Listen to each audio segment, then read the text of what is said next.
Dear Ellen is being brought to us by Dementia Up Close and Personal, American Geriatric Care Management Incorporated, AG Global Senior Care Management, and also being brought to us by My Own Eva. Magandang hapon or magandang gabi sa inyong lahat.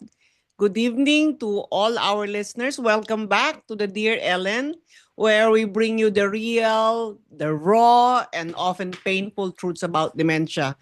Caregiving out of the light and with love, empathy, and practical support. Ang pag-uusapan natin yung topic yung hindi gaanong pinag-uusapan sa social media, but many of us we lived through this. And yung moment that when you love someone, na nagkagawa ng ganito, and you love them more than life itself, and then they turn around, ginibigay mo na lahat. You're trying to give your best shot, and then after that, ina-accuse ka nila na ninakawan mo sila. Ang feeling mo, okay na lang na sinaksak ka na lang. Pero ang nangyayari is, mas maganda na yung nasampal ka, mas masakit yung dahil mahal mo, ina-accuse ka niya. Ina-accuse ka niya na being na ganito mo, or hindi mo siya pinapakain, or galit siya sa'yo despite all the things that you're doing. Maybe they think you're stealing or hiding things or keeping from their home. You feel confused. Minsan nahihiya ka pa, you're even ashamed. After everything you've done, they think you're the enemy. Parang sobra naman yata yon. So, but let me remind you, whatever po they are saying, it's never about you. It's about the disease. Dementia is the thief of memory. Magnanakaw ng memory yan. Ng filter. Yung filter, I don't know how do you say filter in Tagalog. Yung para masala, panala, or yung pananaw na tama, insight. Dementia is the thief of memory, filter, and insight. And when the brain fractures, pag may lamat na yung utak natin, yung mga salita, words can become weapons. Yung mga salita, nagagamit even sa mga tao na nagbibigay ng totoong care at pagmamahal. Yun tayo. Masakit yun. Masakit yun lalo pa pag hindi mo alam ang dementia. Hindi mo mababaw ang niyan. Parang pakiramdam mo pagod ka na, hindi ka naliligo, nag-resign ka, everything for him. And then after that, sasabihin sa'yo, wala kang kwentang caregiver or hindi mo ako mahal. Parang walang nangyari sa lahat ng pinamigay mo. So, today, meron po akong 3 letters na galing po sa ating mga followers and they sent to me. At ang ginagawa ko po actually, I really talk to them, call them, and tell them, ito pinag-uusapan namin bago ko po i-discuss ito. Kasi baka mamaya you can empathize dito sa nangyari sa 3 ito. So, today, ang andito kasi yung mga each story na kasama doon, it will show the caregiver's pain and exhaustion. We will unpack ano yung reality na what's really happening to the brain. And then we will share compassionate, practical ways on how to respond and protect your own heart. Yung sarili mong emosyon na sabihin na huwag mong personalin. So, kung yan ang nangyari sa iyo ngayon, tama nga, hindi ka nag-iisa. Ito yung para sa iyo. So, number one na question niya is from Deary. Deary ang pangalan niya. Tatago natin siya sa pangalan Deary. Kasi, alam niyo po, just for privacy reasons. So, let me just basahin ko po yung sulat ni Deary. Dear Ellen, I've been caring for my dad for 2 years. Lately, he insists I'm taking money from his wallet and stealing money from him. I've tried showing him the bills, bank statements. I even letting him hold the cash. Hawak niya daw. But every time he says, "You're stealing from me," I start crying. Even my siblings tell me, "Oh, don't worry about it. It's just the disease." But I feel crushed. What can I do? So, Deary, ito ang sinabi ko sa kanya. So, sabi ko sa kanya, Deary, what you described is so heartbreaking and painful, painfully common. What's going on with his brain? Ano ba nangyayari? Ba't niya sinasabi sa'yo yan? Again, to yung what I'm telling you guys, what's happening behind their brain?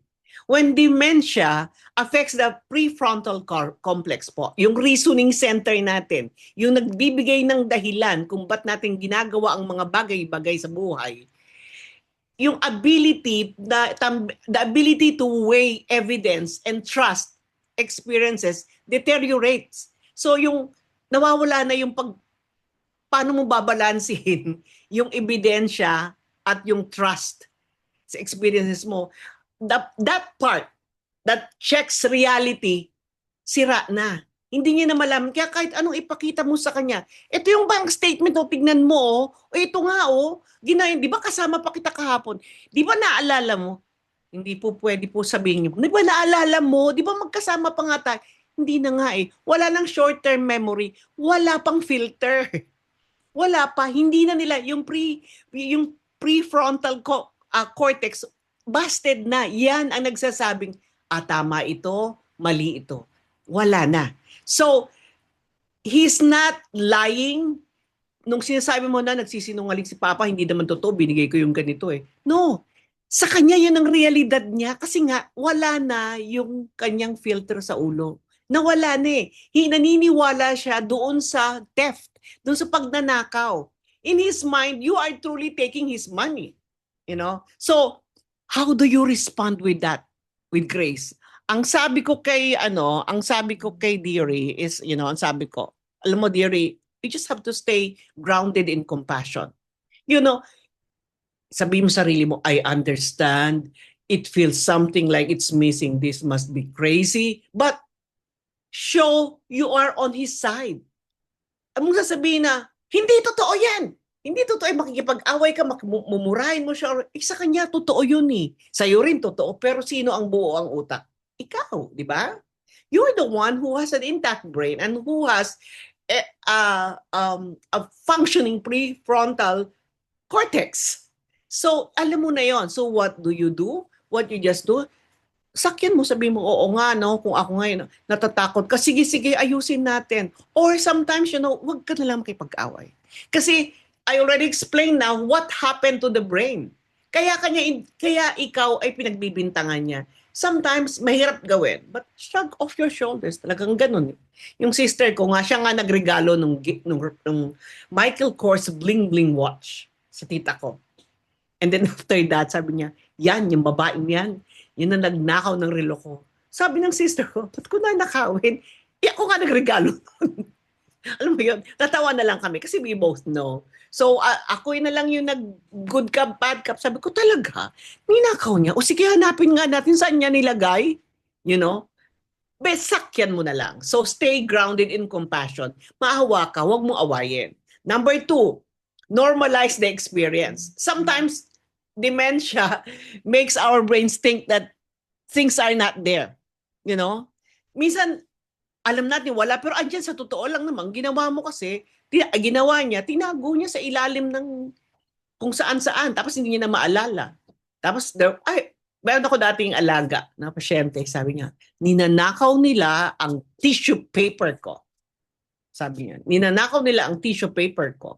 So, sabi ko, ganon? Oo, lagi na lang. Nawawala ang tissue paper ko, mga toilet paper ko, ganito, ganyan, nawawala. Pero buksan mo yung aparador niya, nandun lahat. Kasi sa kanya, ninakaw yon. So, ang gawin mo na lang pag sinabi niya, nawawala po yung pera niya. Sabi ko, sige, maybe isama mo na. Huwag mo sabihin, eto pala eh. Ayan, nandyan, hindi eh. Ang gawin nyo, tignan mo kahit na isama mo siya mag-log in sa bank. Tignan mo ang okay. So, tignan mo ang ano yung sinasabi niya. Talaga, okay, nung mag-login ka, gawin mo. Or minsan, gawin mo na lang, nakita ko, nandito pala. Nako, alam mo, tingin ko, hindi nila nailabas lahat eh. Yung sa tissue, I told Mary, sabi ko, Mary, it seems that they were not successful. I found your toilet papers. Where? Here. I think they stole it, they hid it here, and they're going to go back for it. Now, let's move it to your bathroom. Sakyan mo na lang. Redirect to safety. Ganun ang magiging style. And then, third is, sabi ko kay Deary, Deary, protect your peace. Pag medyo mabigat na, when the accusations are very torrent, set boundaries. Like sabi mo, I love you. May nasasaktan na ako. Usap na tayo later. Shit! Alis ka na. Give that boundary. Kasi minsan baka mamaya talagang galit na galit ka na. Hindi mo naman ako mamaya kasi sobra na sinasabi sa'yo. Tao ka lang. Atras ka na. Kasi malamang ikaw yung problema or hindi mo kayang at that time matindi yung kanyang sinasabi. So step away, breathe, remind yourself, this is not about me. She or he is having brain failure. Okay? So, ang tawag doon is, if in case talagang, hindi mo kaya, reach out for a therapist or minsan makipag-usap ka na lang. And ano yung sabi ko nung araw, tinuro ko nung araw. Ipikit mo at sabi mo, I want this out of my system. I want this out of my system. I don't want this to affect me. He has brain failure. So I will not make this my reality. I love you, but I have to go. Bye. Ganon. Kasi kapag pinagpilitan mo, lalong maanod ka doon sa situation. Okay. So, I hope that, pag may ganyan din, mga kaibigan ka, kung kailangan lang, ito yung mga magkakaibigan na merong problema na you need holding. Kaya, one way kasi minsan busy tayo, di ka yung mga ibang caregivers, they scroll doon sa saan natin, makita mo, hindi ako nag-iisa. Minsan doon sa isang caregiver support group namin, doon na siya nagrarant. And then after that, sending you hugs, you're not alone, ako din. Pero ganito yan, ganyan yan. Kaya kung kayo may nakikita na nagko-comment at nagaganito na stressed out na, sana, huwag namang medyo ay wala yan, ganito yan. Be nice. Be nice. Kaya nga po doon sa family, doon sa Dear Ellen, sabi nung isang staff ko, kaya mo Ellen, kung merong mga naglalagay, nagrarant yan paano yan? Pandagdag diyan ng ang tawag mo doon? Metrics or engagement. Sabi ko, hindi bali nang wala mag-i-engage. Hindi bali na. Basta dito, this is a positive atmosphere for caregivers. Kapag may negative, talaga po tinatanggal ko. Meron ba doon nagsalita, sabi niya, bakit? Ano alam mo dyan sa ganyan? Ganito. Sinagot ko, abay, meron pang sinasabi. Kaya sabi ko, ayokong nakakakita ng negative. O kaya sumasagot ng may binabantayan po namin yon. Talagang kaya makikita nyo, sa oras na kayo nag-comment ng something offensive, mawawala po yun. It's either we remove your post or either we block you. Wala na kayong makikitang Dear Ellen. Sabi ko nga, sino nawalan? Marami pang nangangailangan sa atin rather than people who are negative, very negative. Alam ko may pinagdadaanan pero wala pong masama if we become kind. Because everybody has a battle that you don't know they are in the middle of it right now. Hindi nyo po alam, may pinagdadaanan lahat ng tao. So the least you can do is be kind. Okay? So, and next natin na sulat. Ito, I think paulit-ulit na tong to pero alam nyo, sa totoo lang gusto kong ulitin Ito naman galing kay James. Okay, hi Ellen. My dad keeps talking about going home. We sold the house for his care kasi binenta na lang daw yung bahay at nag-rent na sila close to the facility. Now, every morning, he packs his bag, insisting that his kids must be in the old house, worrying. So he gets angry when they visit here, yelling at us, yung sinasabi niya, calling us liars. Dumadating daw, nakikita niya yung mga bata, yung kausap niya yung tatay, malalaki na yung mga anak. So, ang isip niya na stuck during maliit pa yung mga anak niya. My wife is very angry already and I'm kind of ashamed. Ano ba gagawin ko? So, punta tayo ngayon. Again, saan nanggagaling ito? you always go back to his brain. Ano nga ba talaga yan? So, teka. So, yung confusion and memory displacement, ito yan ang nangyayari eh. You know, yung facing dementia means losing familiarity and control. You know, yung default, yun yung home na bahay niya nung araw. Yung rented apartment, bago yan eh. And parang ginawa mo, tinanggal mo siya doon sa mundo niya, nilagay mo siya dito. So ngayon, that sense is real to him na tinanggal mo ko sa dating bahay ko. Tulad nung sinabi ko sa inyo before, nagkaroon ng problema. So yung panahon, that time na na-stuck siya doon sa memory na maliliit pa yung mga anak niya, yung tinamaan, yung maliliit, wala na yung ngayon, wala na siyang short term, pero ang naiwan na lang is when the kids were young at maliliit pa. So yun ang reality niya. Eh ngayon, inalis mo siya ngayon doon. Gusto niya umuwi araw-araw. You know? Gusto niya makita yon. Galit siya, so nagwawala. So how do you handle that with love and safety? So, teka ha, meron pa akong okay. So, don't argue, engage. It must be hard when wala na po yung bahay dati, no? Hard yun. Hindi, meron pa! Ano po yung nami-miss ninyo? What did you miss dun sa bahay natin? Ano ba gusto nyong makita doon? Naalala ko nga, meron po. Alam mo, gusto niyang pumunta kasi the home is a safe space for him. And yan na lang ang memory na iwan niya. Hindi ko to alam to mga kahit mansion pa to pinaglagyan niyo sa akin. Hindi ito ang bahay ko. Kinukulong niyo ako dito. Uuwi ako sa bahay ko. Andun yung mga anak ko. So what you can do is ipakwento mo. Pag nag-uusap kayo, ipakwento mo na, oo nga yung kusina natin nung araw. Hindi niya makakikilala na ikaw yung anak niya eh. Yung mga ganun. So, let him live in that. Kunin mo yung kung meron kayong mga pictures dati, ito yung mga anak ninyo, no? O ganyan, no? Oo. Ipakwento mo so that in his memory, na may memory, not necessary para umalis siya. Para ikwento niya sa'yo. At habang kinukwento niya sa'yo kung ano yung gusto niya, malalaman mo kung ano ang nararamdaman niya. Okay? O kaya sakin mo, nga mahirap po talaga na wala na yung bahay na yun doon. Wala na. Namimiss ko nga yung ating kitchen dati.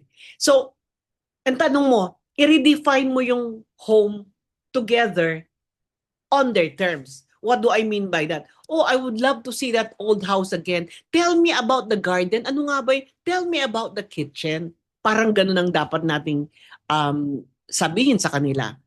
Create closeness. How do we create closeness despite all of this? Yun ang tanong niya. I mentioned to him, yung old photo album, yung dresser on the couch, yung morning walk that you take, even if indoors, doon kayo mag-usap kayo and then, lagyan mo, kung meron kayo, ililipat nyo si daddy. Make sure that yung mga dating gamit niya, dala-dala nyo. Tulad ng dad's chair, o ganun. Ilagay niyo pa rin yung mga picture. Ano yung naaalala niya, ilagay niyo pa rin. Doon na rin siya mabuhay para maalala niya, ito yon, hindi niya maalala yung home. Hindi niya maalala yung home kasi alam niya may mga bits and pieces. Yun nga, nakalagay, lagi mo, dad's chair. Di ba? Familiar siya ron eh. Yung kama, yung picture ng nanay mo, ilagay mo doon. Iisipin niya, andito yung mga naalala ko. Naalala kong mga ano.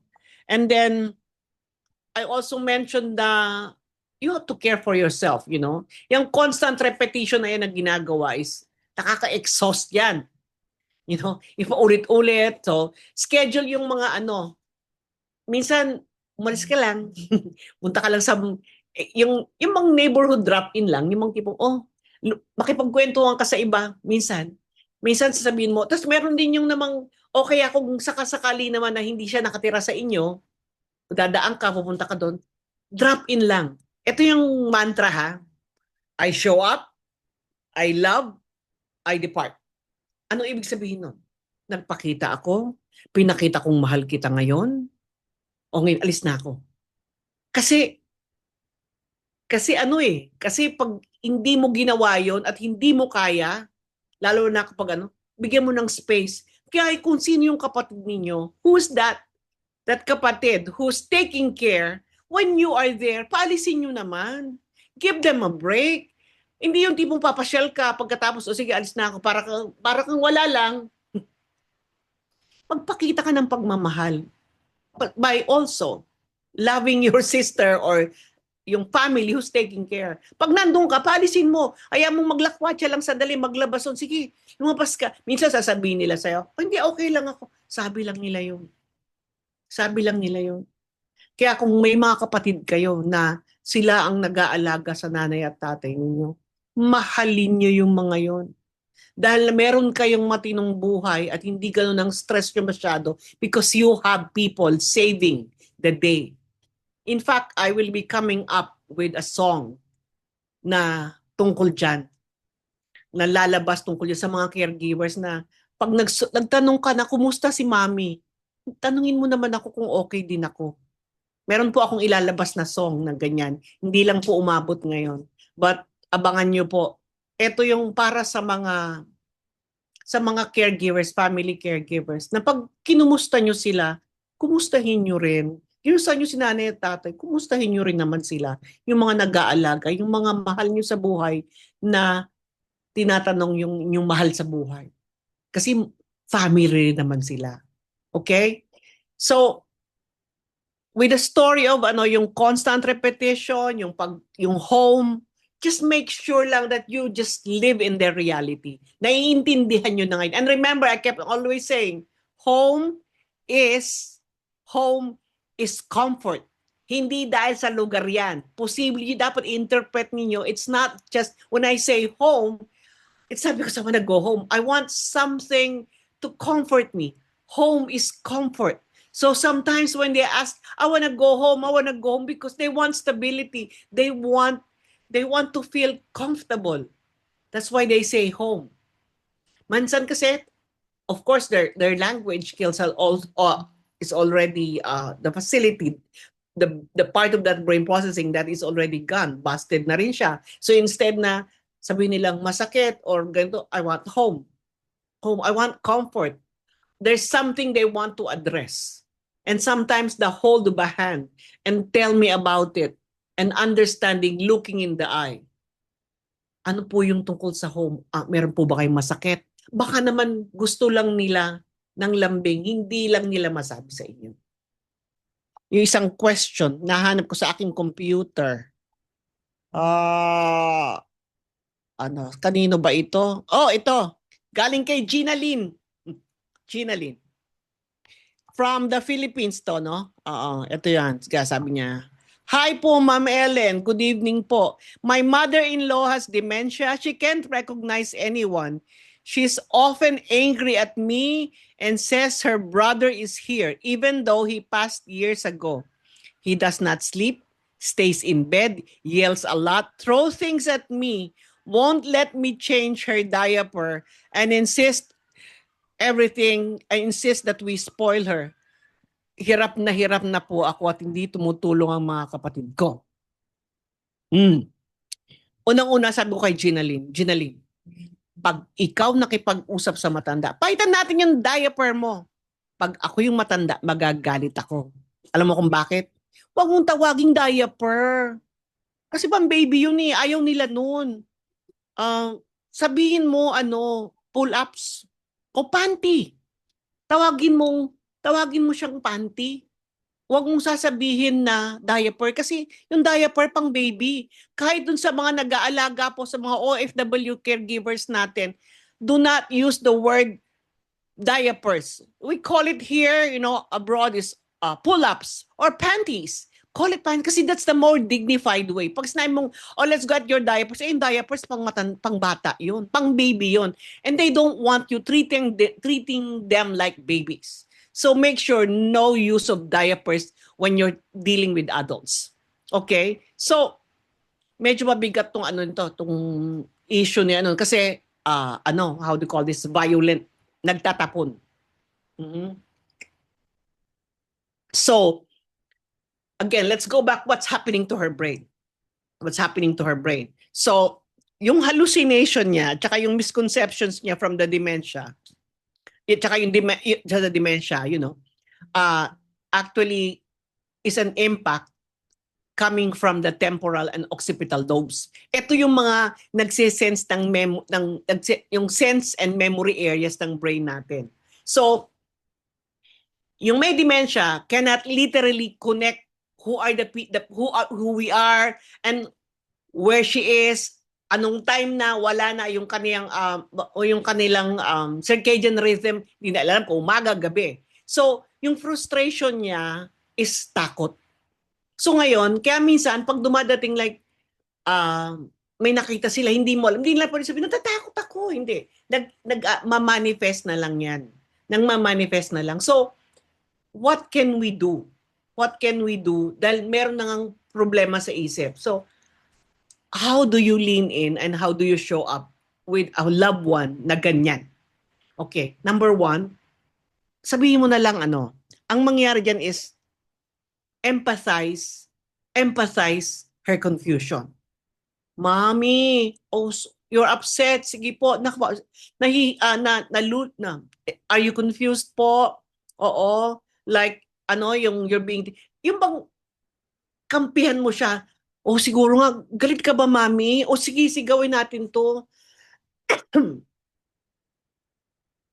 May pabango yung aking tisyong binigay sa akin. Yung pa isa sa matatanda, ayaw nila ng pabango. Anyway, mami, kung ano yung nararamdaman niya, pag-empathize ka, umuo ka, pag nalilito siya, parang nalilito ka rin. Ano nga ba yun? Para hindi niya isipin na pinagtatawan mo ako kasi nakukonfuse ako. Hindi man niya sabihin sa'yo, how if in case she cannot say it anymore? She doesn't have the faculty to say that she's confused. So what will she do? She will actually yell. Ikaw kaya yung ganunin na, hindi mo alam na nagagalit ka na. You're already pissed, but you can't say it. So what do? Magtatapon ako, maggaganyan ako. Kasi wala na akong control eh. Now, if naramdaman niya, if the senior or your loved ones feel that you are on their side, that you understand, you put yourself in their shoes. There's this person who understand that I'm confused. So empathize with her confusion. Naiintindihan mo. Make her feel that you understand. And then, one more thing, so that you will not have these problems, ano yung mga triggers? Sabi ko kay Ginaline, bakit ba every time do you, what is the trigger? Bakit siya nagagalit? But ayaw magpa-change. Haven't you checked kung the way you say, baka ayaw niyang tawaging diapers, or like, linis tayo. And then, just like sometimes, you don't tell them what you're going to do. So, yung positioning mo sa bed, ha? Yung positioning. This is for the OFW caregivers and for your loved ones. So, when your mom is in bed, nandyan na yan, bedridden. And here you are, looking at her, looking down at her, like yan.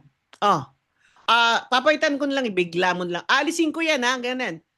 And then hahablutin mo na lang yung kanyang panties. Hindi mo sinabi. One of the reasons why is nakakatakot kasi they always say that you're always removing it. Suggestion is eye level. Go crouch down. Huwag mong titignan ng ganyan. Bumaba ka eye level.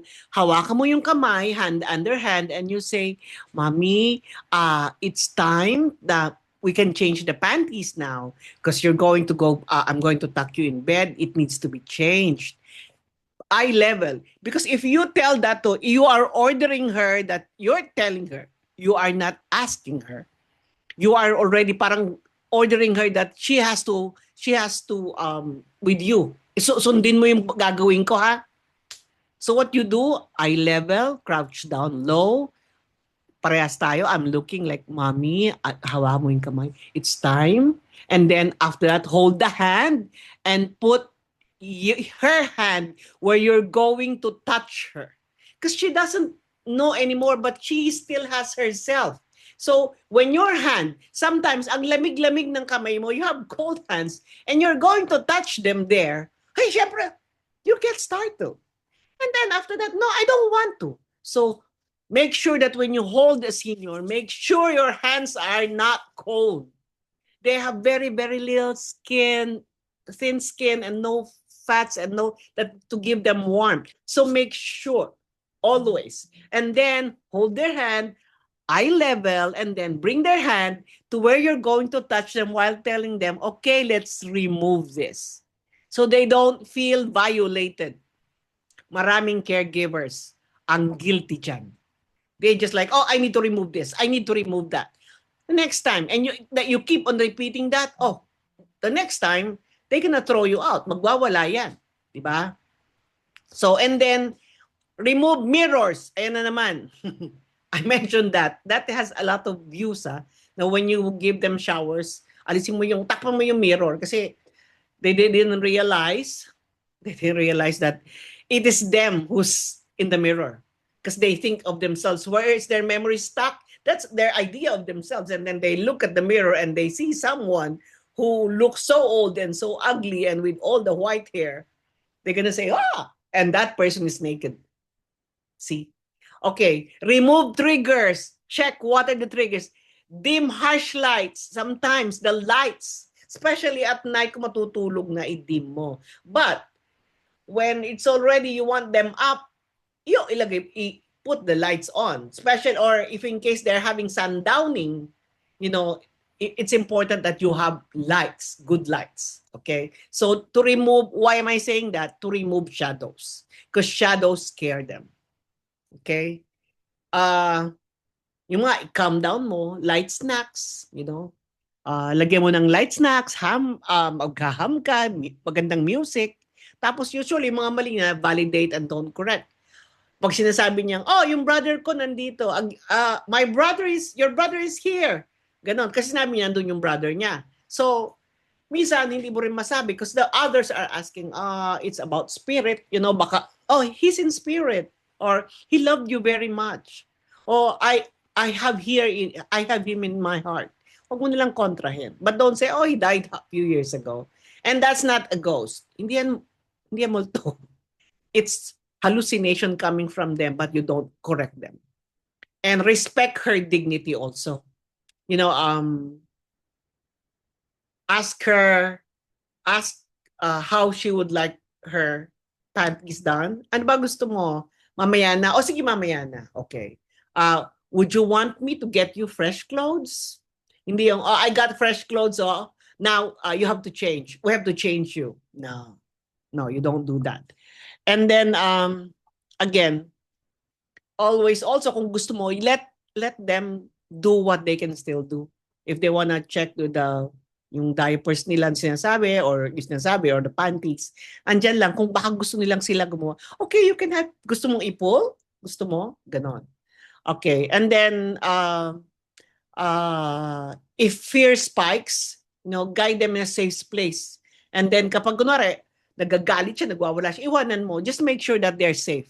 And then after that, just come back when they're calmer. Because sometimes baka it's you who's causing them that. Okay? And then after that, after such a session, just tell yourself, nadaan kayo. Pat yourself in the shoulder. Pat yourself in the shoulder. That one, I did that in a good. I understood him. I understood her. I passed that with flying colors. Yeah. Always give yourself a pat on the back, on the shoulder. Kasi the person who knows more than what you gave is you. Don't care about what the other people would say. Because you will never be good for people who do not care. If you have siblings who didn't, so what were they telling you?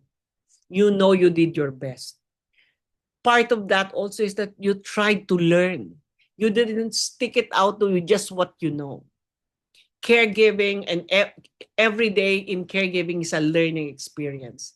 Now that you've learned the right language and approach to care for caregiving, every day is a learning experience. That's why I'm telling you guys, libre po yung mga reels ko.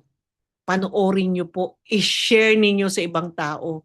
Kasi para marami tayong matulungan, marami tayong ma-restore na sanity ng mga caregivers, and the families could enjoy the last moments of the life of their loved ones. Okay? So, Ano po yung what are the what ties all these letters together? Ano ba ang ibig sabihin nito, no? That as caregivers, your love is real, you know? Ang pagmamahal nating mga caregivers sa na, caregiver sa mahal nating may dementia, sa loved one na may dementia is real. But dementia fails to recognize it. Hindi alam ng dementia 'yon. Pero tayo ang buo ang isip, tayo yung marunong magmahal. Marunong dun sila pero iba yung context na. Mamaya po may babasahin ako sa inyong ginawa ko kanina kasi when I was reading, So, their love is real sa atin. It's not distance or betrayal or selfishness. It's the disease actually that's deteriorating the brain circuits that once told who you were or who they are. Nagkaroon na ng na virus na nagkasakit na So, it's normal to feel hurt, confused, sometimes guilty pa na parang nanood ka lang sine, parang nanood akong sine, tapos yan, naiwan siya sa bahay, pinaalaga ko. No, that is actually normal na ma-feel mo yun. Caregiving path is filled with heartbreak. But also may lalim din yan. You are not doing anything wrong for feeling that way kapag nag-guilty ka. Gayon, oo yan, but you also have to take care of yourself. Kasi ano ibibigay mo kung wala ka nang maibigay? Minsan sabi mo, hindi, okay na lang kasi itong okay na lang yun. No. Subukan mo lumabas at lumanghap ng hangin.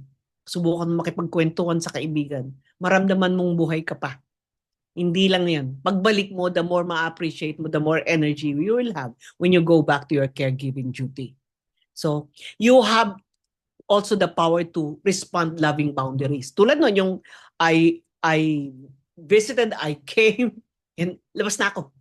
Kasi meron dapat boundaries. Yung mga ano ninyo is i-validate mo lagi na ano yon, pero before you correct something, tama ba yung sasabihin ko? Okay. Identify niyo muna yung emotions before the facts. When you say emotions before the facts na, kasi minsan nagagalit na siya. Ang ginagawa mo kasi, isabihin mo na, oo nga, na ano ka. Nauuna kasi minsan yung, hindi, kasi nga, ito yung bank statement, ito yung ganyan. Hindi, ano muna yung emosyon nilang sinasabi sa'yo, yun muna sakyan mo. Focus on ending, not proof. When you say focus on ending, not proof, yung paano ba tumawa matatapos. Pero wag mong lahanapin mo yung, how do I say this?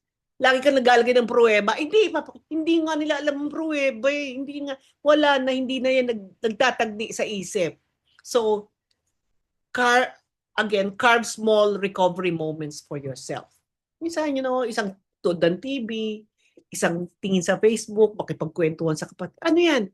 It impacts, it helps you and it helps your sanity. So,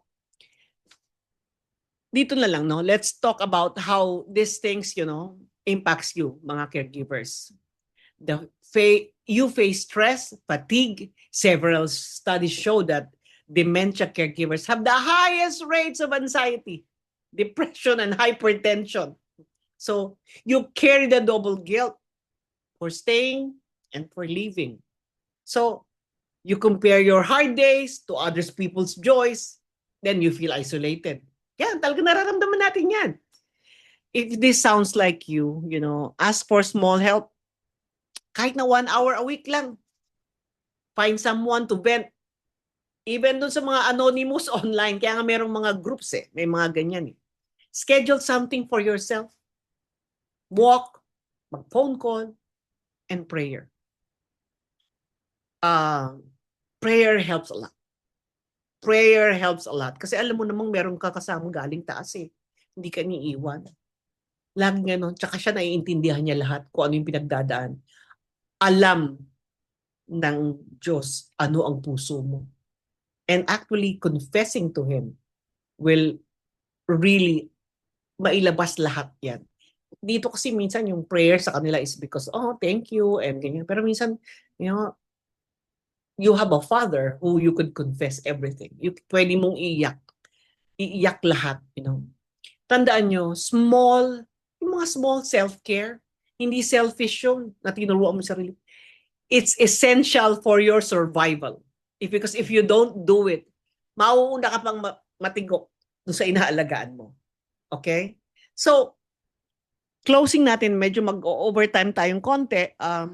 You know, I want you to remember that these moments of accusation, confusion, and feeling abused, they're not the end of your story. It's at the end of your story. They are the disease speaking and like growling at you, not your loved one's heart. Hindi na sila yon. And neither are they your failure. Hindi yun eh. Choosing compassion, choosing your well-being is an act of love. Neither are your, you know, neither are the things that you gave it to yourself. You know, choosing your well-being is a radical of love for yourself. Yun. Mahalin mo yung sarili mo para sa ganun matuto kang mahalin sa iba. So, meron akong isang last topic na pwedeng gusto kong sabihin po sa inyo. Okay. Ito yung, kasi I read, may mga comments po tayo dyan dun sa ano na, understanding, mahalin nyo sila, respetuhin, intindihin, ganyan. Tama po yun. Pero may question malaki dyan. I want to talk about something that has been on my heart. And it's something every family caregiver and professional caregiver should hear. It's this, you know, we say we want to understand our loved ones with dementia, di ba?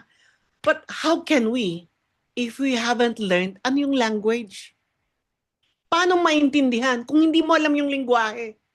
Dementia changes the brain. You know, it rewires how someone sees the world, how they feel, how they express themselves. But so often, you know, we try to understand them through our own lens.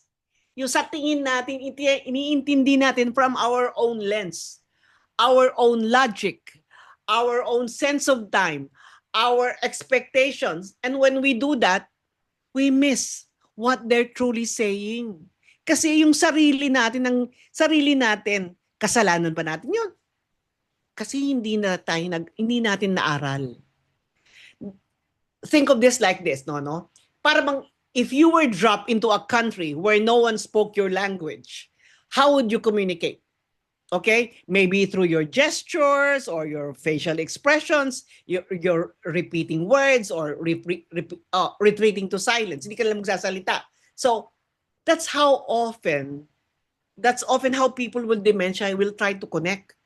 Not because they stop caring, guys, you know, but because they are speaking a different language na. Iba na. Hindi na yung lingwahe mo. And a language shaped by memory loss, fear, and confusion.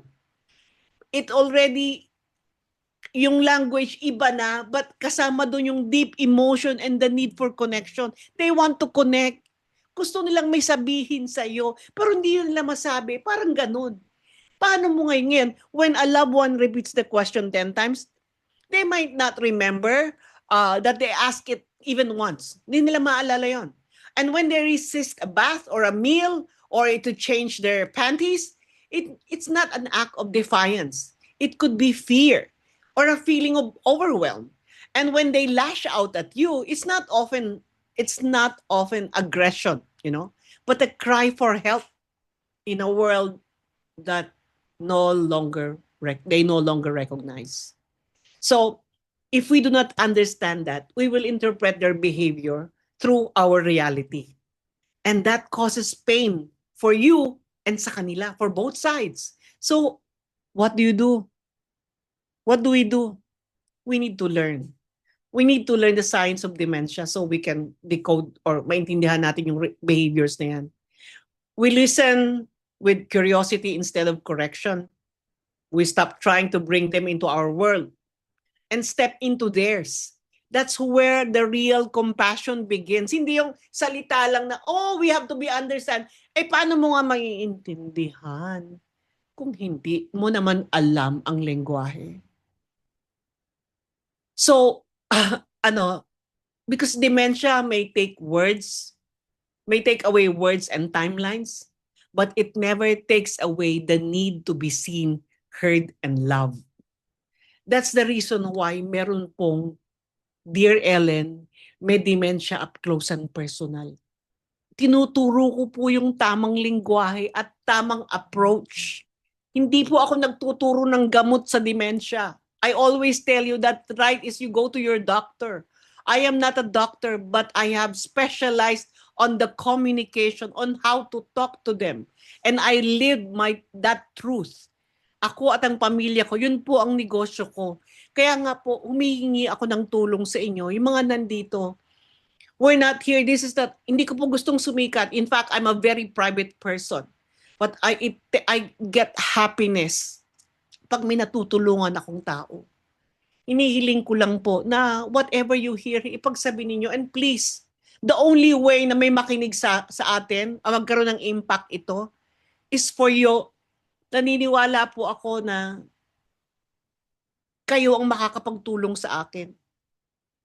I mean, with the followers, nag-iilusyon ako ng 1 million followers, hindi para sumikat ako, hindi po yun. Para marami pa pong maabot. Marami tayo. And maglo-launch po tayo ng yung parang circle ng Dear Ellen. Ito yung mga drum beaters ng dementia awareness. Ito yung magsasalita. Dadating ang araw, magpapahinga at magre-retire na rin ako. Kayo lahat, kaya niyong gawin yung ginagawa ko. In your own capacity. Sana maturuan ko kayo, lahat kayo. Maabot lahat. Kaya kung ano naririnig nyo dito, ipagsabi nyo at i-share nyo po sa lahat ng mga kilala nyo. Lalong na yung mga OFW sa buong mundo. Tayo yung pinakamagagaling na caregiver sa buong mundo. Nasa DNA ng isang Pilipino ang pagiging caregiver. We're a caring bunch. However, we need tools. This is the tool. This is the communication tool. This is the right approach kung paano kakausapin ang isang taong may dementia. Ito po yun. At paano isasama kung ano yung sinasabi ng medical field. Sa mga nakikinig ngayon dito, salamat po. Salamat, and let's pray. Let's pray for the world. Let's pray for our families. Tandaan ninyo, laging may pag-asa. At meron tayong dear God and Father who's always helping us. So para sa mga Pilipino sa buong mundo, maraming salamat po. And this is Ellen Samson. Maraming salamat po. Sa lahat po ng ating subscribers at followers, gusto ko pong ipakilala sa inyo ang aking baby, hello? Say hello to everyone. This is Boba! Ang akin pong baby, kasi wala po akong apo. Hello, everybody na magpapadala ng likes at magpa-follow, ihahalik ko kayo kay Boba.